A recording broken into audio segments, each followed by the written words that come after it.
तो ये है आप लोगों का चैप्टर जिसका नाम है थ्योरी ऑफ डिमांड। ठीक है, थ्योरी ऑफ डिमांड हमारे पास सिंपल चैप्टरों में से एक है। इतना इजी चैप्टर कि मुझे लगता है कि कॉमन सेंस है तो ये चैप्टर कंप्लीट हो जाता है। केवल कॉमन सेंस के बेसिस पे चैप्टर डन हो जाता है। ठीक है, ज़्यादा कुछ चीज़ नहीं है। इससे पहले कि हम थ्योरी ऑफ डिमांड वर्ड पे जोर डालें, मुझे ये जानना है कि नीड क्या चीज़ होती है। ठीक है, और नीड और डिमांड में क्या कोई फर्क होता है? एक वर्ड होता है आपके पास नीड और एक वर्ड होता है आपके पास डिमांड। इन दोनों वर्ड्स में क्या अंतर है?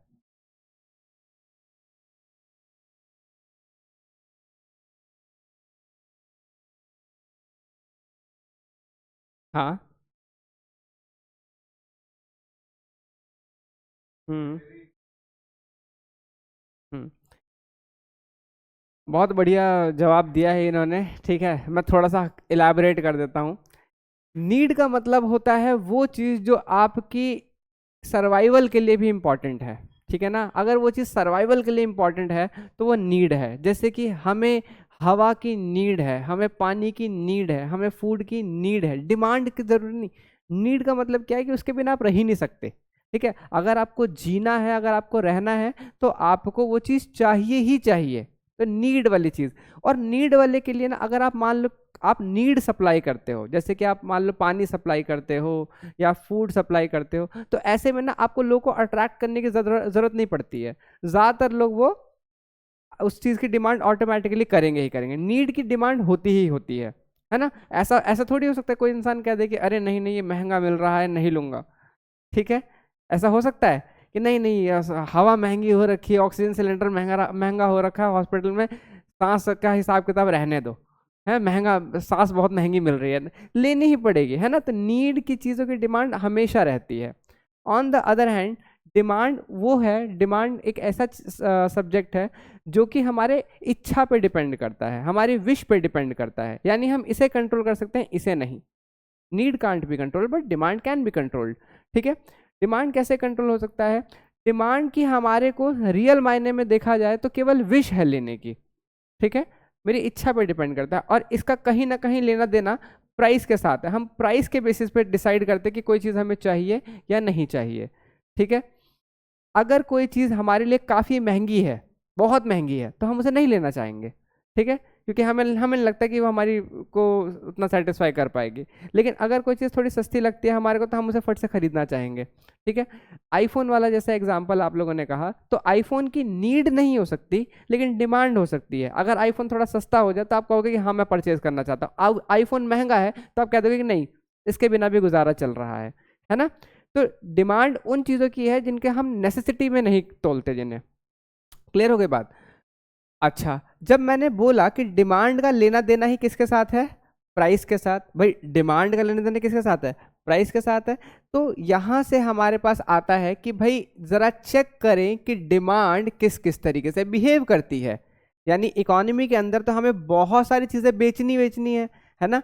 और कंज्यूमर बहुत सारी चीजें की डिमांड कर सकता है। अब ये तो कंज्यूमर के डिस्क्रिशन पे डिपेंड कर गया कि कंज्यूमर क्या लेना चाहता है। क्या हम कंज्यूमर की डिमांड को अफेक्ट कर सकते हैं? बिल्कुल कर सकते हैं, थ्रू प्राइसेस, है ना। अगर मुझे किसी को कोई चीज़ खरीदवानी है तो मैं उसके प्राइस, अगर मैं उस चीज़ की प्राइस को मैनिपुलेट कर दूं तो मैं डिमांड क्रिएट भी कर सकता हूं। मैं नीड क्रिएट नहीं कर पाऊंगा। नीड का हिसाब इंसान के साथ पर्सनल एक वो हो गया, रिलेशन हो गया। लेकिन डिमांड कैन बी क्रिएटेड। ठीक है, डिमांड किसी भी चीज़ की क्रिएट की जा सकती है। समझ में आ रही है बात? तो आओ इसी के बेसिस पे अब हम लोग शुरू करते हैं थ्योरी ऑफ डिमांड। अब समझ में आया हम थ्योरी ऑफ डिमांड क्यों कह रहे हैं? डिमांड के बारे में हम लोग एक एक कहानी पढ़ने जा रहे हैं कि डिमांड किस तरीके से बिहेव करती है, लोगों की इच्छाएं किस तरीके से बिहेव करती हैं, लोग कब किसी चीज़ को खरीदते हैं और कब किसी चीज़ को छोड़ देते हैं।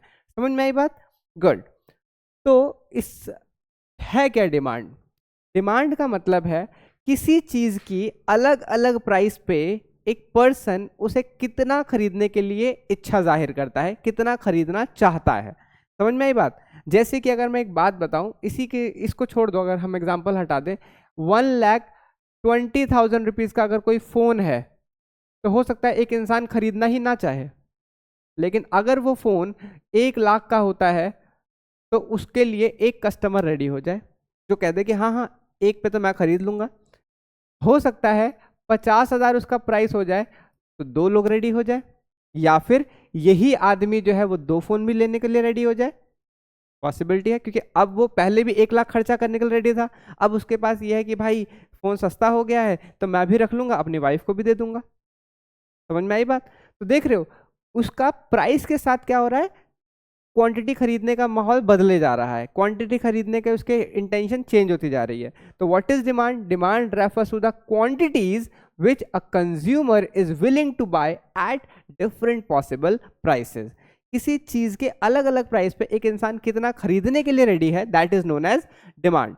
जैसे कि 4 रुपए की प्राइस पे एक इंसान 1 यूनिट खरीदने के लिए रेडी है, थोड़ा डिस्काउंट दिया उसे, हमने कहा चलो 3 रुपए, तो कह रहा है ठीक है फिर 2 कर दो। 2 रुपए की प्राइस पे वो 3 यूनिट खरीदने के लिए रेडी है और 1 रुपए की प्राइस पे वो 4। आप लोगों ने अक्सर मार्केट में गए होंगे तो क्या होता है ना कि अगर आम की बात करो, अभी आम का सीजन चल रहा है, तो तुमने सुना होगा कि 100 रुपये किलो आम मिल रहे हैं, तो एक आदमी है वो 1 ही किलो लेता है।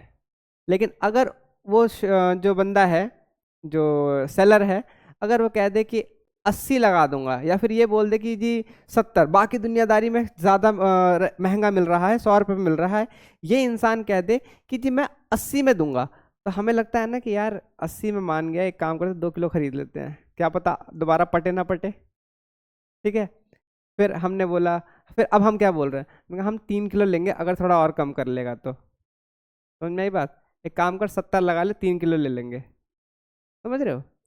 हम जितना प्राइस कम हो रहा है उतना हमारा लेने का और मन कर रहा है, और मन कर रहा है ना, दिस इज डिमांड।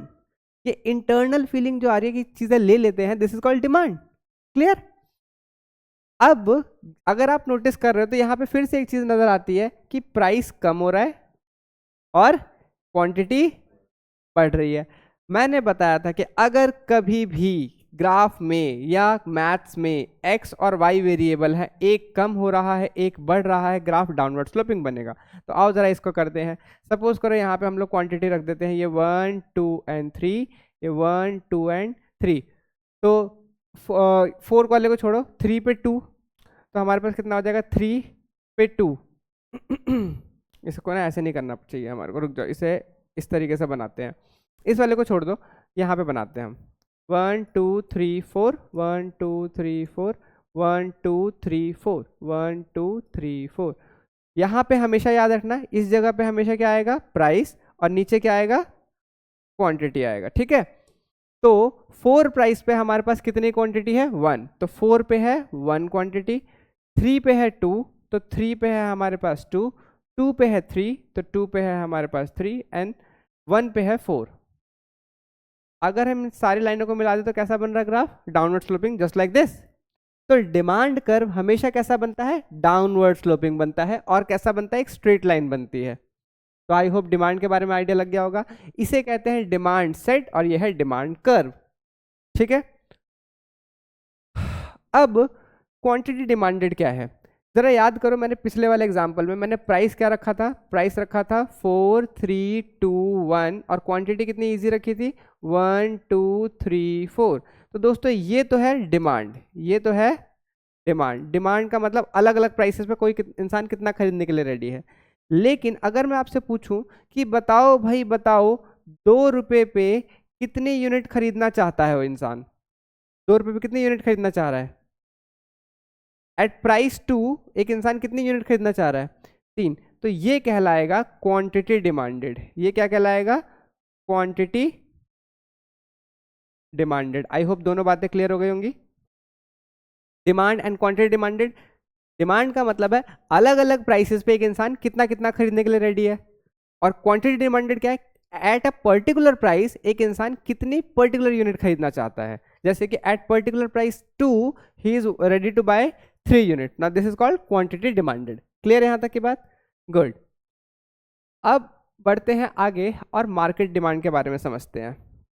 देखो हमारी क्लास के अंदर जो भी बच्चे हैं, अगर हम उसी का एग्जाम्पल ले लें, ठीक है, हम 2 बच्चों का एग्जाम्पल लेते हैं।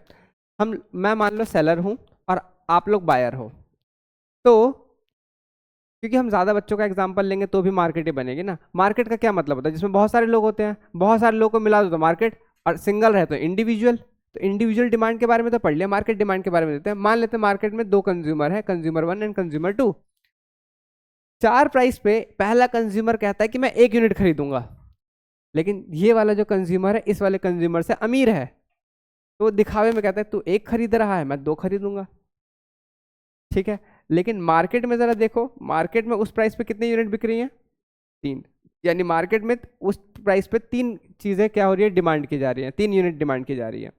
सिमिलरली 3 प्राइस पे पहला कंज्यूमर कहता है मैं 2 यूनिट खरीद लूंगा, दूसरा कहता है मैं 3 खरीद लूंगा। इन टोटल ये कितने खरीद रहे हैं? 5। तो एट 3 प्राइस कितनी डिमांड हो रही है? 5 एंड सो ऑन। यहाँ पर भी एट 2 प्राइस ये 3 डिमांड कर रहा है, ये 4 डिमांड कर रहा है, टोटल में कितनी हो गया? 7 एंड यहाँ पे 9। अगर हम इसको ग्राफ पे शो करें तो यही बन जाएगा हमारे पास क्या? मार्केट डिमांड कर। मार्केट डिमांड कर, इंडिविजुअल डिमांड कर इस तरीके से होता है, मार्केट डिमांड कर का जो वो होता है ये थोड़ा ज़्यादा होता है, स्लोप थोड़ा ज़्यादा होता है। ठीक है, मतलब ये ज़्यादा इधर की तरफ होगा। आई होप इतनी बात समझ में आई होगी। चलो अब बात करते हैं थोड़ी अगले चीज़ की, कि क्या मार्केट की डिमांड क्या डिमांड को इफेक्ट करने वाले केवल प्राइस ही एक फैक्टर है, यानी प्राइस की चेंज होने पे कंज्यूमर ज़्यादा डिमांड करता है, या कोई और फैक्टर्स भी हैं? क्या लगता है आप लोगों को?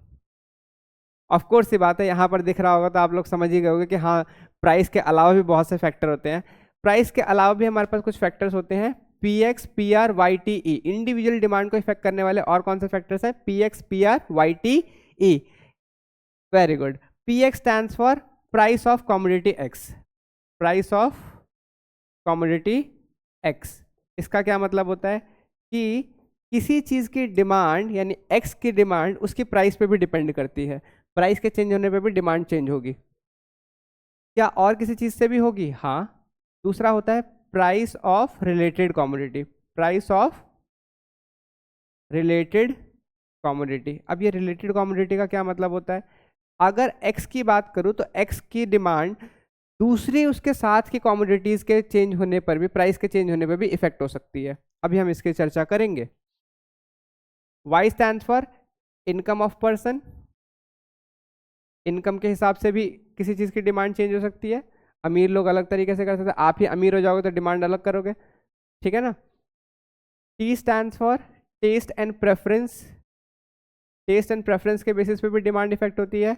And E stand for expectations which always hurt. ठीक है, एक्सपेक्टेशंस विच ऑलवेज हर्ट, है ना। चलो, तो ये है, लेकिन इसे याद कैसे करेंगे? इसके लिए आप एक निमोनिक याद रख सकते हैं, दैट इज P टाइप। क्या याद रख सकते हैं? P type. आपके हाथ में कितने फिंगर्स हैं? 5 फिंगर्स हैं, तो उसके हिसाब से PX, PR, YTE। PX, PR, YTE, या फिर निमोनिक याद रख सकते हैं P टाइप।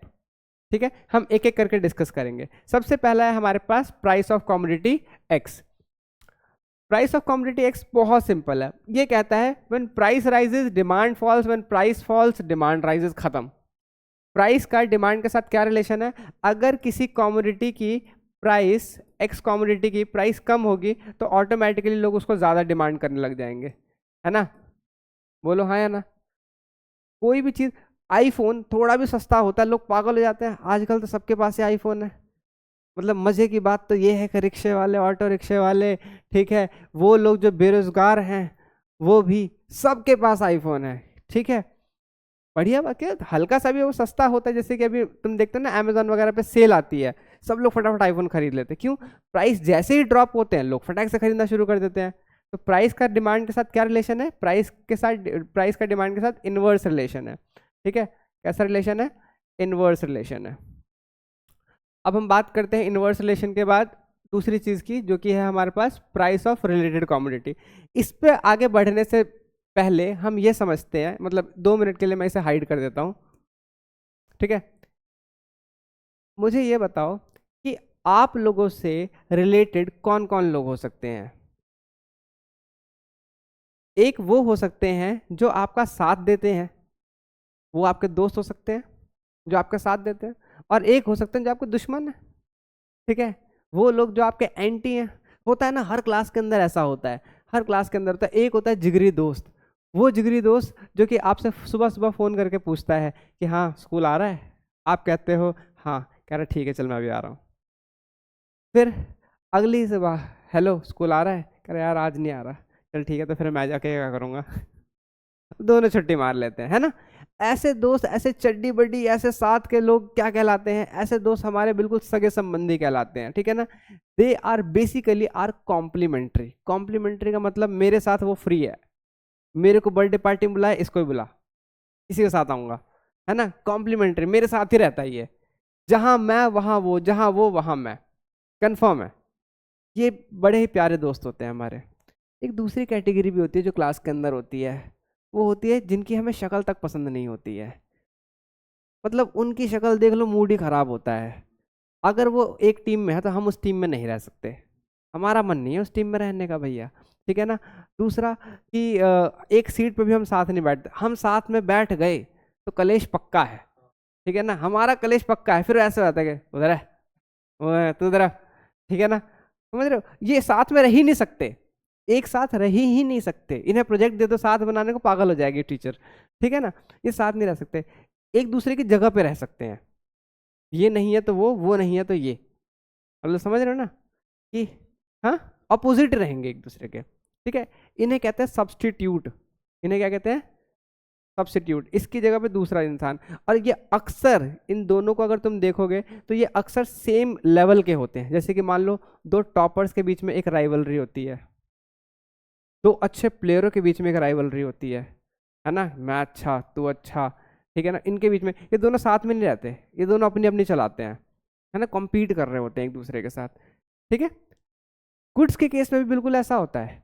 गुड्स के केस में भी हमारे पास कोई भी कॉमोडिटी, अब जैसे मैंने क्या बोला, प्राइस ऑफ रिलेटेड कॉमोडिटी, किसी भी एक्स गुड्स की रिलेटेड कॉमोडिटी क्या हो सकती है, रिलेटेड कॉमोडिटी हो सकती है जो उसके साथ इस्तेमाल हो या फिर उसकी जगह पे इस्तेमाल हो। तो अगर कोई गुड्स है, मेरे पास एक्स गुड है, इसके साथ ही दूसरी इस्तेमाल होती है तो they are complementary, they are complementary.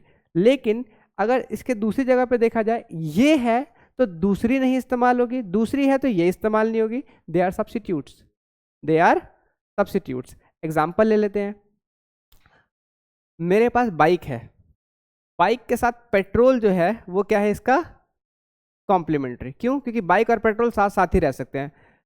Bike है पेट्रोल नहीं तो क्या करोगे बाइक का, और पेट्रोल है बाइक नहीं तो क्या आग लगाने के लिए लिया है पेट्रोल क्या करने के लिए लिया है पेट्रोल, पियोगे, है ना। ये बाइक और पेट्रोल एक दूसरे के साथ साथ रहते हैं। यहाँ तक की बात समझ में आई। ऑन द अदर हैंड अगर मैं बात करूँ बाइक और स्कूटी की, आपके पापा ने आपसे पूछा कि बेटा बाइक लेगा स्कूटी, तो आप ये नहीं बोल सकते कि दोनों, आपको एक ही ऑप्शन चूज करना पड़ेगा। अगर बाइक ले ली तो ऑटोमेटिकली स्कूटी छोड़नी पड़ेगी, और स्कूटी ले ली तो ऑटोमेटिकली बाइक छोड़नी पड़ेगी, है ना। समझ में बात। तो बाइक एंड स्कूटी एक दूसरे के क्या हुए, सब्स्टिट्यूट्स। सब्स्टिट्यूट का मतलब अगर ये लिया है तो ये छूट जाएगा, ये लिया है तो ये छूट जाएगा, दोनों एक साथ नहीं। आप दोनों एक साथ लेके रख ही नहीं सकते, कोई ऑप्शन ही नहीं है। दूसरे कुछ एग्जाम्पल भी ले लेते हैं, जैसे कि पेन और पेंसिल क्या है हमारे पास, एक दूसरे के सब्स्टिट्यूट्स। पेन और पेंसिल एक दूसरे के सब्स्टिट्यूट है। लिखने के लिए आप या तो पेन ले लो या पेंसिल ले लो। पेन और इंक क्या है, एक दूसरे के कॉम्प्लीमेंट्री, यानी एक दूसरे के साथ इस्तेमाल होते हैं। समझ में आई बात। तो इसी तरीके से हमारे पास किसी भी गुड्स से रिलेटेड दो गुड्स हो सकते हैं, complementary and substitutes.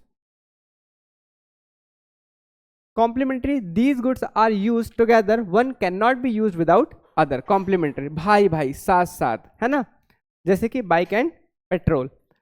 There is inverse. अच्छा अब जरा यहां देखो, अगर अब देखो मेरी कॉमोडिटी कौन सी है, एक्स कॉमोडिटी बाइक है, यानी मैं इसके बारे में बात करूंगा। इसकी कॉम्प्लीमेंट्री क्या है, पेट्रोल। अगर पेट्रोल महंगा हो जाए तो ऑटोमेटिकली लोग बाइक कम खरीदेंगे, साइकिल खरीद लेंगे है ना। पेट्रोल महंगा हो गया तो लोग बाइक अवॉइड करेंगे ना, या कार अवॉइड करेंगे। क्यों अवॉइड करेंगे, क्योंकि उन्हें पता है कि भैया इतना महंगा पेट्रोल हो गया, बाइक से जाना अब अफोर्डेबल नहीं है। समझ में आ रही बात, होता है ना। गुड। तुम्हारे घर वाले भी तुम्हें अब ईवी दिलवा रहे होंगे कि भाई पेट्रोल महंगा हो रहा है, ईवी से जाओ, या फिर हाँ अच्छा ठीक है।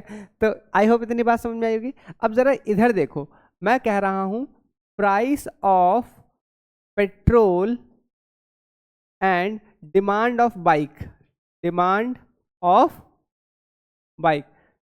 प्राइस ऑफ पेट्रोल बढ़ेगा, डिमांड ऑफ बाइक क्या हो जाएगी, कम हो जाएगी। कैसा रिलेशन नजर आ रहा है, यहाँ पे बढ़ने की वजह से यहाँ पे क्या हो रहा है, कम हो रहा है। अगर इनवर्स रिलेशन है तो मैं क्या कह सकता हूँ, ग्राफ कैसा बनेगा, downward sloping. There is inverse relation between price of complementary and demand of commodity, commodity X, ठीक है। व्हेन प्राइस ऑफ कॉम्प्लीमेंट्री या petrol increases, demand of bike decreases. समझ में आया, इजी लगा। अब जरा नीचे देखो, quantity demanded of item X, यहां पर किसकी बात कर रहे हैं, हम बाइक की बात कर रहे हैं। और प्राइस ऑफ वाई, यहां पे हम किसकी बात कर रहे हैं, पेट्रोल की बात कर रहे हैं, ठीक है। Price of petrol, quantity of bike. तो प्राइस ऑफ पेट्रोल, अब इसका एग्जांपल अगर आपको लेना चाहो तो जरा ध्यान से देखो,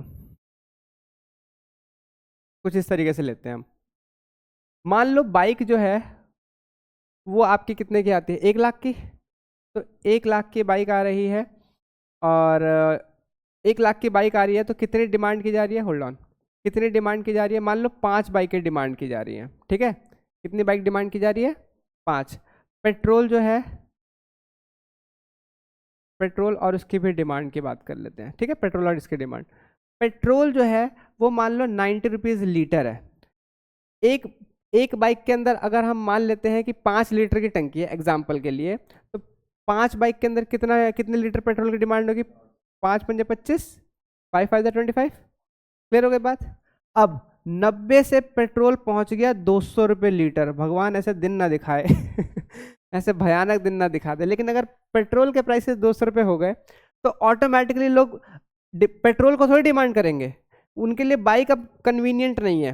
तो 1 लाख के प्राइस में ही जो बाइक है, जो पहले बाइक ले रखे वो तो छोड़ ही देंगे, जो नई वाली बाइक है वो भी नहीं खरीदेंगे। मैं कह सकता हूँ कि इसकी डिमांड कम हो जाएगी। लेट्स से लोगों को अब पेट्रोल महंगा लग रहा है तो लोग अब इसे कम खरीदेंगे, लेट्स से 4 खरीदेंगे या 3 खरीदेंगे, मान लो 3 खरीदेंगे, ठीक है। पेट्रोल के महंगे होने से लोगों ने बाइक छोड़नी शुरू कर दी, जबकि मैंने बाइक के प्राइस में तो कोई चेंज नहीं किया। समझ रहे हो, पेट्रोल महंगा होने से लोग बाइक छोड़ रहे हैं जबकि बाइक के प्राइस में कोई चेंज नहीं है। क्लियर हो गई बात। इसीलिए इसका ग्राफ कैसे बनता है, डाउनवर्ड स्लोपिंग। क्लियर, कोई डाउट, वेरी गुड। बात करते हैं अब हम सब्स्टिट्यूट की। सब्स्टिट्यूट क्या होते हैं, सब्स्टिट्यूट होते हैं एक दूसरे की जगह पे नहीं इस्तेमाल हो, सॉरी एक दूसरे की जगह पे एक साथ नहीं रहेंगे, ठीक है ना। These cannot be used together, साथ नहीं रह सकते ये, ठीक है। One can be used at place of other very conveniently, एक दूसरे की जगह पे इस्तेमाल हो सकता है। जैसे कि मैंने बोला बाइक और स्कूटी, भाई अगर आप बाइक लेना चाहो बाइक की जगह पे स्कूटी इस्तेमाल कर सकते हो, स्कूटी की जगह पे बाइक इस्तेमाल कर सकते हो, दोनों एक साथ नहीं इस्तेमाल कर सकते। अजय देवगन थोड़ी हो कि दोनों पे ऐसे पैर करके चलोगे, ठीक है समझ में आई बात, एक टाइम पे एक ही चीज चला पाओगे। अब इसके साथ क्या हिसाब किताब है, जरा ध्यान से देखो। हमने कौन सी गुड्स ली थी, बाइक के बारे में लिया था ना एग्जांपल, और दूसरा क्या था, स्कूटी। अब ध्यान से देखना, अगर स्कूटी सस्ती हो गई तो लोग बाइक छोड़ देंगे। स्कूटी सस्ती हो गई तो लोग बाइक क्यों चलाएंगे, सब लोग स्कूटी चलाना शुरू कर देंगे, क्योंकि बाइक और स्कूटी ऑलमोस्ट एक जैसी सी है ना। तो लोग क्या कहेंगे कि भैया एक काम करते हैं स्कूटी लेते क्योंकि स्कूटी सस्ती है। स्कूटी के बाइक के प्राइस पहले भी 1 लाख थे, अभी भी 1 लाख है, लेकिन स्कूटी पहले 1 लाख की थी, अब कितने की हो गई, 80,000 की। तो लोगों के लिए स्कूटी कन्वीनियंट हो गई ना, लोग बाइक छोड़ छोड़ के किस पे आ जाएंगे, स्कूटी पे। अब जरा यहाँ देखो, स्कूटी की प्राइस का बाइक की डिमांड पे क्या फर्क पड़ा, बाइक डिमांड पे क्या फर्क पड़ा, स्कूटी की प्राइस कम हुए, बाइक की डिमांड कम हो गई। स्कूटी की प्राइस कम हुई, बाइक की डिमांड कम हो गई। कैसा रिलेशन मिल रहा है आपको, दोनों एक ही डायरेक्शन में मूव कर रहे हैं। जब दोनों चीजें एक डायरेक्शन में मूव करती है तो इसे बोलते हैं direct relation. There is direct relation between price of substitute and demand of a commodity X. When price of substitute rises, अब अगर मान लो स्कूटी महंगी हो गई, then demand of commodity X will rise. अब इसका दूसरा भी समझ लो, अगर मान लो स्कूटी महंगी हो जाती है तो लोग स्कूटी छोड़ देंगे और किस पे मूव कर जाएंगे, बाइक पे। तब भी आप देख सकते हो कि हमारे पास लाइनें कैसे बन रही हैं, एक ही डायरेक्शन में बन रही हैं। तो इसीलिए अगर दोनों सेम डायरेक्शन में मूव कर रही हैं तो ग्राफ कैसा बनता है, अपवर्ड स्लोपिंग। कैसा बनता है, यहाँ पे प्राइस ऑफ, यहाँ पे आएगा हमारे पास प्राइस ऑफ स्कूटी, और यहाँ पर आएगा डिमांड ऑफ बाइक। समझ में आई बात, अपवर्ड स्लोपिंग ग्राफ बनेगा, ठीक है यहाँ तक। चलो जी, बढ़ते हैं थोड़ा सा और आगे। अब हम बात करते हैं इनकम ऑफ पर्सन के हिसाब से। इनकम ऑफ पर्सन के हिसाब से हमारे पास दो गुड्स होती हैं। कितनी गुड्स होती हैं? दो। पहली गुड्स होती है जिसे हम कहते हैं नॉर्मल गुड्स, और दूसरी गुड्स होती है जिसे हम लोग कहते हैं इंफीरियर गुड्स। ठीक है। नॉर्मल गुड्स कौन सी होती है? जो इनकम बढ़ने पे और ज़्यादा खरीदी जाएंगी। ठीक है, इनकम बढ़ने पे और ज़्यादा खरीदी जाएंगे। जैसे कि ब्रांडेड क्लोथ्स। ब्रांडेड क्लोथ्स का क्या है कि अगर आपकी इनकम बढ़ गई, मान लो आपकी 1 लाख इनकम है और आपकी 2 लाख इनकम हो गई, तो आप ब्रांडेड क्लोथ्स और ज़्यादा खरीदोगे, ज़ारा से शॉपिंग शुरू हो जाएगी आप लोग की। और ज़ारा, घर वाले भी आपसे पूछेंगे ज़ारा नहीं ज़ारा, सॉरी ज़ारा नहीं ज़ारा ठीक है ना। तो आप लोगों से घर वाले पूछेंगे कि भाई जाओ शॉपिंग वॉपिंग करके आओ, है ना, क्योंकि आपकी इनकम के साथ वो चीज़ वो कर रही है कॉम्प्लीमेंट। जब भी आपकी इनकम बढ़ने पे किसी चीज़ की आप डिमांड बढ़ा दोगे तो समझ लेना वो नॉर्मल है। दूध, मिल्क, पहले आपकी इनकम बहुत कम थी, घर में 1 लीटर दूध आता था, अब इनकम बहुत ज़्यादा है आपकी, घर में दूध की नदियाँ बह रही हैं, है ना। आपकी इनकम बढ़ने पे दूध का रेट अभी भी वही था जो पहले था, लेकिन पहले आप गरीब थे, अब आप अमीर हो गए हो। जब अमीर हो गए हो तो आप दूध ज़्यादा कंज्यूम करोगे। This is called normal goods. वो गुड्स जो कि इनकम बढ़ने पे ज़्यादा परचेज की जाए, नॉर्मल गुड्स होती है। एक दूसरे होते हैं, दूसरे को हम लोग कहते हैं इन्फीरियर, यानी घटिया वस्तुएं। ठीक है। इन्फीरियर गुड्स कौन से होते हैं? जो हम लोग मजबूरी में खरीद रहे होते हैं। ठीक है, जब हमारी इनकम कम होती है ना, हम तब खरीद रहे होते हैं। अनब्रांडेड गुड्स, थाटोपैथिस। ठीक है, वो जो होता है ना मार्केट में लगा होता है ऐसे बहुत सारा अनब्रांडेड क्लोथ्स होते हैं, बहुत सस्ते मिल रहे होते हैं। अब हमारी इनकम बहुत कम है, ठीक है, तो हम लोग क्या करेंगे? हम लोग जाके उससे कपड़े ले लेंगे। लेकिन जैसे ही हमारी इनकम बढ़ेगी, हम अनब्रांडेड और ज़्यादा थोड़ी खरीदते हैं। हम क्या करते हैं? हम ब्रांडेड पे स्विच कर जाते हैं। ज़रा देखो, इनकम बढ़ते ही ये गुड्स तो अभी भी सस्ते ही हैं, मैंने छोड़ दिए। क्यों? क्योंकि मेरे हिसाब से घटिया हैं। घटिया चीज़ें हम ज़्यादा क्यों खरीदेंगे? समझ में आई बात? एक इसका एग्जांपल देता हूँ। बाजरा जो है हमारा, ठीक है, बाजरा बहुत सस्ता मिल जाता है। ठीक है, लोग वैसे नॉर्मली उसे सही मानते नहीं है, वैसे तो बीमार लोगों के लिए बहुत बढ़िया खाना है वो। ठीक है, लेकिन बाजरा इंसान तब खा रहा होता है जब वो बहुत गरीबी में है। ठीक है, अगर उसे थोड़ा सा उसकी इनकम बढ़ जाए तो फिर वो चावल गेहूं पे स्विच कर जाएगा, वो बाजरा ज़्यादा थोड़ी खाएगा। समझ में आ रही बात? तो ये होते हैं हमारे पास इंफीरियर गुड्स, जो कि इनकम बढ़ने पे छोड़ दिए जाते हैं, जो कि इनकम बढ़ने पे छोड़ दिए जाते हैं। नॉर्मल गुड्स कौन से होते हैं? इनकम बढ़ने पे और ज़्यादा खाए जाते हैं, या और ज़्यादा कंज्यूम किए जाते हैं, और ज़्यादा यूज़ किए जाते हैं। ठीक है, आओ ज़रा देखो। According to the income of person, there can be two goods. The first one is normal, second one is inferior. Normal goods are those goods which are bought more when income of person increases. जब income of person increase होती है तो वो ज़्यादा खरीदे जाते हैं। There is a positive relation between income of person and demand of normal goods. जब मैंने बोल ही दिया कि इनकम बढ़ने पे किसी चीज़ की डिमांड बढ़ रही है तो डायरेक्ट रिलेशन हो गया। डायरेक्ट रिलेशन है तो ग्राफ कैसे बनेगा? अपवर्ड स्लोपिंग बनेगा। अब यहाँ पर देखना, यहाँ पे इनकम आता है, यहाँ पे क्वांटिटी आती है। ठीक है, यहाँ पे इनकम आता है, यहाँ पे क्या आती है? क्वांटिटी आती है। Clear? On the other hand inferior goods कौन से हैं? Inferior goods are those goods which are bought more when income of person is low. ये तब ज्यादा खरीदे जाते हैं जब इंसान की इनकम कम होती है। अनब्रांडेड क्लोथ्स तब ज्यादा खरीदे जाते हैं जब इंसान की इनकम कम है। इंसान की इनकम बढ़ेगी, अनब्रांडेड क्लोथ्स छोड़ दिए जाएंगे। There is inverse relation between income of person and demand of inferior goods. ठीक है, तो क्योंकि यहाँ पर अगर आप देखो, यहाँ पर इनकम बढ़ने पे इन गुड्स की डिमांड कम कर दी जाएगी, तो रिलेशन कैसा हो गया? इनवर्स। तो ग्राफ डाउनवर्ड स्लोपिंग हो जाएगा। समझ में आई बात? Very good. अब बढ़ते हैं आगे। ये मेरा फेवरेट है, टेस्ट एंड प्रेफरेंसेस। ये क्या चीज़ होती है? देखो, किसी चीज़ की डिमांड ना फैशन पे, ट्रेंड पे, और हमारे इस पे क्या कहते हैं, हमारे एक इंक्लिनेशन की तरफ भी होती है, हमारे इंक्लिनेशन पे भी डिपेंड करती है। जैसे कि मान लेते हैं सलमान खान की मूवी आती है कोई, ठीक है, सलमान खान उसमें चेक शर्ट पहन लेते हैं। ठीक है, चेक शर्ट मतलब वैसे काफ़ी सारे वैसे वाले, या फिर कोई ब्लैक एंड वाइट कलर का कुछ कॉम्बिनेशन वाली चेक शर्ट पहन लेते हैं। सारे बंदे मार्केट में वही शर्ट खरीदना शुरू कर देते हैं। समझ में आई बात? सेम शर्ट सब लोग खरीदना शुरू कर देते हैं। शाहरुख खान आए, शाहरुख खान ने कोई कार्गो वार्गो पहन ली, ठीक है ना, कोई बढ़िया सी कार्गो पहन ली, सब लोग कार्गो खरीदना शुरू कर देते हैं। क्यों? क्योंकि एकदम से उसका ट्रेंड आ गया। जैसे ही किसी चीज का ट्रेंड आता है ना, तो उसकी डिमांड बढ़ जाती है। पहले अगर मैं बात करूं, ध्यान से देखना, पहले इसके प्राइसेस 1000 रुपए पे, 1000 रुपए पे कोई पूछ नहीं रहा था। किसको? कार्गोज को।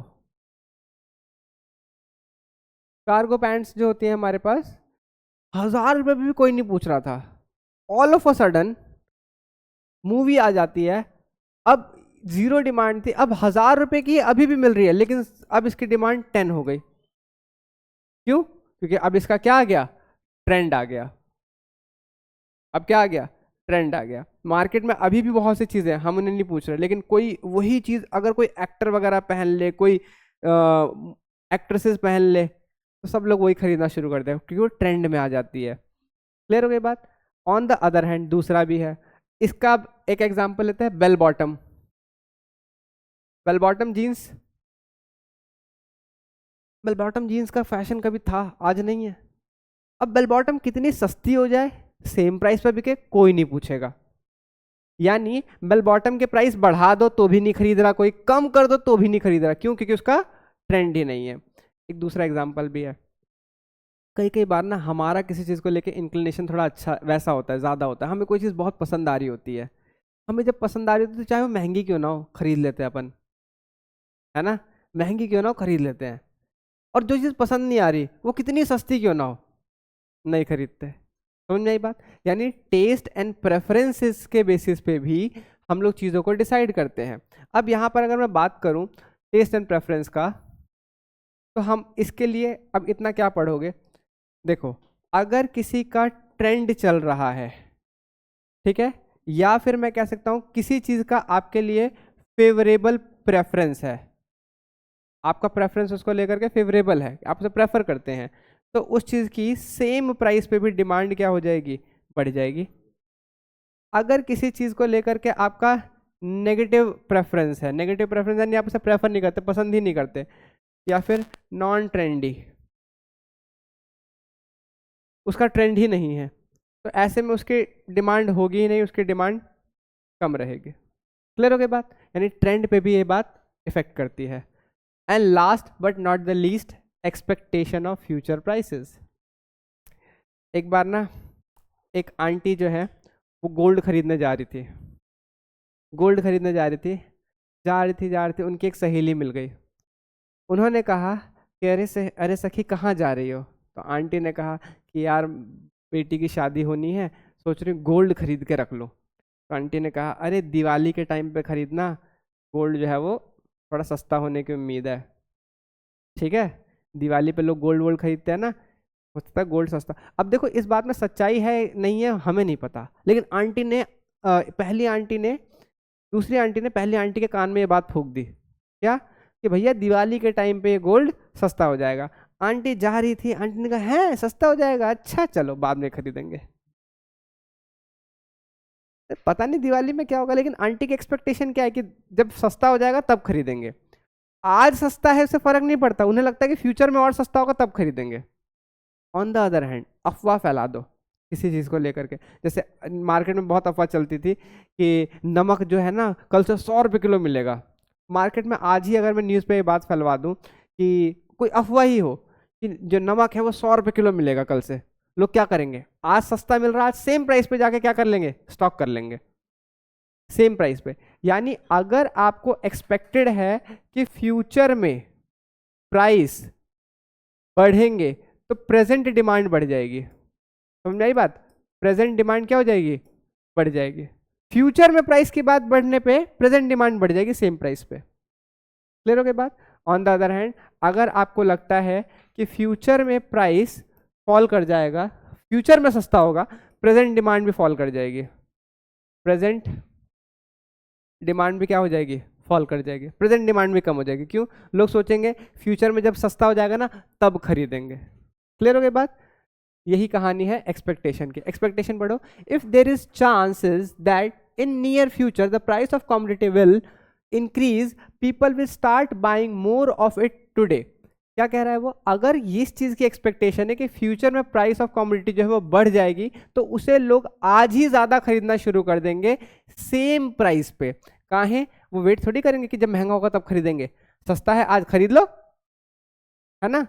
जितने भी लोग इन्वेस्टमेंट करते हैं, जैसे कि अभी इस चीज की भी बातें चल रही हैं कि जेवर के पास प्लॉट ले लो, उसके प्राइसेस बढ़ने वाले हैं, तो लोग क्या कर रहे हैं, आज ही खरीदे जा रहे हैं। बढ़ेंगे नहीं बढ़ेंगे बात की बात है, लेकिन एक्सपेक्टेड है ना कि प्राइस बढ़ेंगे, एक्सपेक्टेड है ना कि प्राइस बढ़ेंगे, लोग आज ही खरीदने लग जाएंगे। On the other hand similarly if there is expected that future price will reduce, future में प्राइस उसके कम हो जाएंगे, the present demand will come down as people will postpone their purchase. I hope बात समझ में आई होगी। P X P R Y T E समझ में आ गया, P X P R Y T E. अब क्योंकि मैंने बताया था कि डिमांड के अंदर हमारे पास मार्केट डिमांड भी कोई चीज होती है ना। मार्केट डिमांड का मतलब क्या होता है कि जिसमें बहुत सारे लोग अफेक्ट होते हैं, प्राइस कम होने पे बहुत सारे लोग इफेक्ट होते हैं। तो आओ जरा मार्केट डिमांड के बारे में भी समझते हैं। फैक्टर्स अफेक्टिंग मार्केट डिमांड, इसमें आ जाते हैं तीन चीजें और। देखो इसके अंदर अगर हम बात करें तो इसमें P X P R Y T E तो है ही है, ये तो है ही है, इसके साथ प्लस तीन और हैं, ठीक है। ये तो है ही, मार्केट के अंदर इंडिविजुअल डिमांड तो है ही, साथ में तीन फैक्टर्स और हैं जो थोड़े ब्रॉड लेवल के हैं। जिसमें सबसे पहला क्या आ जाता है, पॉपुलेशन। पॉपुलेशन की वजह से भी डिमांड इफेक्ट होती है। एग्जाम्पल देता हूं इंडिया का और जापान का, ठीक है। इंडिया हाईली पॉपुलेटेड कंट्री है, हाईली पॉपुलेटेड, कितनी 140 करोड़ की जनता है यहाँ पे। 140 करोड़ का 1% कितना होता है, 1.4 करोड़। अगर हम 140 करोड़ में से केवल इतने 1% लोग को भी बेवकूफ बना सकते हैं ठीक है, या 1% लोगों को भी कन्विंस कर सकते हैं, ठीक है, तो हमारे लिए बहुत डिमांड है। ऑन द अदर हैंड अगर एक कंट्री है जिसकी पूरी की पूरी कंट्री में ही गिन के ही 1 करोड़ लोग हैं, कोई छोटी कंट्री हो सकती है, 1 ही करोड़ लोग हैं, 1 करोड़ का मैं कहता हूँ 10% भी निकालोगे तब जाकर कितना होगा हमारे पास, 1 करोड़ का 10 लाख, या 1% करोगे तो कितना बनेगा, 1 लाख। तुम देख रहे हो, इसका 10% भी कर रहे हैं तो हमारे पास कितना बन रहा है, 1 करोड़ का केवल 10 ही लाख बन रहा है, और यहाँ 1% में भी 1 करोड़ से ऊपर लोग हैं। अब बताओ मैं कौन सी कंट्री के अंदर सामान फेंकूं, पॉपुलेटेड में या कम पॉपुलेटेड में, पॉपुलेटेड में। पॉपुलेटेड कंट्री के अंदर अगर सामान फेंकते हैं तो वहां पर डिमांड ज़्यादा ही होगी, ठीक है ना। तो इंडिया के अंदर तुम बेस्ट एग्जांपल दे सकते हो, इंडिया के अंदर कुछ ही फेंक दो सब चल जाता है, सब कुछ। इंडिया में आया क्या कहते हैं, ओप्पो चल गया, पोको चल गया, रेडमी चल गया, शाओमी वो भी चल गया, वन प्लस चल गया, और क्या था हमारे पास, मतलब कोई भी कंपनी का नाम लो, कुछ ऐसी कंपनी है जो नहीं चली, लावा चल गया, माइक्रोमैक्स चल गया, सब कुछ इंडिया में चल जाता है। क्यों, इतने सारे लोग हैं, कुछ तो बेवकूफ़ बन ही जाएंगे, सब खरीद लेते हैं। इंडिया के अंदर तो स्कैम करने वाले भी करोड़पति बन के चले जाते हैं ठीक है। बाकी कंट्री जहाँ पे लोग ही नहीं है वहाँ पे भाई आप बहुत ज़्यादा बिजनेस करोगे तो भी उतना नहीं कमा पाओगे, ठीक है। तो पॉपुलेटेड कंट्री के अंदर में डिमांड ज़्यादा होती है, कम पॉपुलेटेड कंट्री के अंदर में डिमांड कम होती है। दूसरा है हमारे पास डिस्ट्रीब्यूशन ऑफ इनकम। अगर किसी कंट्री के अंदर में इनकम जो है वो इक्वली डिस्ट्रीब्यूटेड है, इक्वली डिस्ट्रीब्यूटेड का मतलब सबके पास बराबर इनकम है, तो ऐसी जगह पे डिमांड जो है वो ज़्यादा होगी, ऐसी जगह पे डिमांड जो है वो क्या होगी, ज़्यादा होगी। लेकिन ऑन द अदर हैंड अगर हमारे पास इनकम का डिस्ट्रीब्यूशन अनइक्वल है, अनइक्वल का मतलब बहुत कम लोगों के पास बहुत पैसा है, बहुत ज़्यादा लोगों के पास बहुत ज़्यादा लोगों के पास बहुत कम पैसा है। जैसे कि इंडिया के अंदर मैं बात करूं तो इंडिया की सारी जो वेल्थ है वो केवल 1% पॉपुलेशन के पास है। इंडिया की 1%, 1-1.5 करोड़ लोगों के पास ये सारी वेल्थ है। बाकी जो 99% जो हमारे पास लोग हैं उनके पास उतनी इनकम नहीं है। अगर मैं यहाँ पे कोई लग्जरी कार उतार भी दूँ तो केवल इतने ही लोग खरीद पाएंगे, जो तो बेचारे खाली रहेंगे। लेकिन अगर मैं बात करता हूँ किसी ऐसी कंट्री की जहाँ पे इनकम सबके पास इक्वली डिस्ट्रीब्यूटेड, सभी करोड़पति हैं, सभी अमीर लोग हैं, तो वहाँ पे वो अगर मैं कोई लग्जरी कार उतारता हूँ तो सभी लोग खरीद पाएंगे, तो वहाँ पे डिमांड ज़्यादा होगी। क्लियर हो रही बात। Last, season and climate. कुछ चीज़ों की प्राइस कुछ चीज़ों की जो डिमांड है वो सीजन एंड क्लाइमेट पे भी डिपेंड करती है।